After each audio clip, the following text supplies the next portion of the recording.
আসসালামু আলাইকুম এভরিওয়ান, আশা করি সবাই ভালো আছেন। আমরা সবাই আল্লাহ সন্তুষ্টি লাভের আশায় আমরা সবাই জান্নাত পাওয়ার জন্য এই কথাগুলো বলতে বাধ্য হচ্ছি।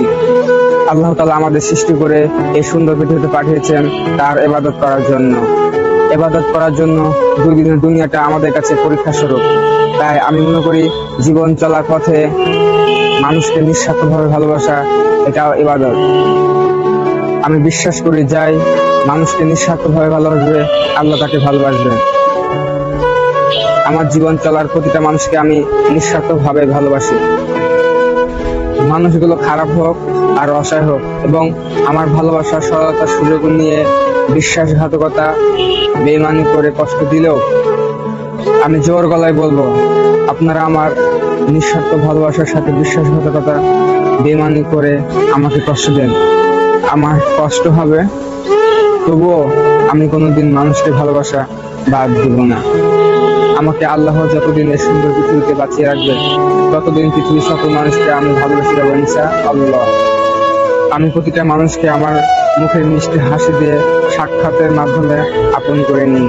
তার জীবন চলার পথে সকল ক্ষেত্রে সর্বোচ্চভাবে ভালোবেসে ছায়ার মতো পাশে থাকার চেষ্টা করি।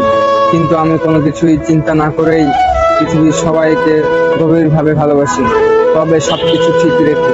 যদি ইমানদার মুসলিম হয় তাহলে আমার জীবন চলার পথে প্রতিটা মানুষে আমার ভালোবাসার ছোঁয়া অনুভব করতে পারবে। তাই পৃথিবীর সকল ভালোবাসার সৈনিকদের আমি বলতে চাই,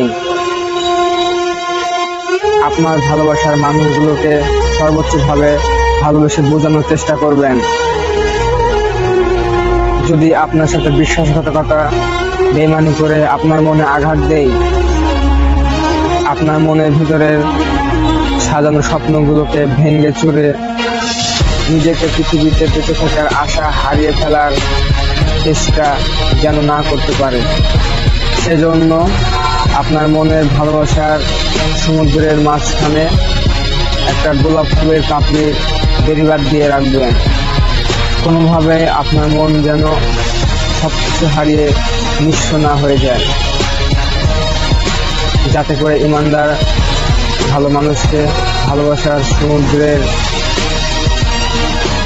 মাঝখানে বেড়িবাঁধটা ভেঙে ফেলে ভালোবাসার সমুদ্রে জয় করে সারা জীবন সুন্দরভাবে বেঁচে থাকতে পারেন। আসসালামু আলাইকুম।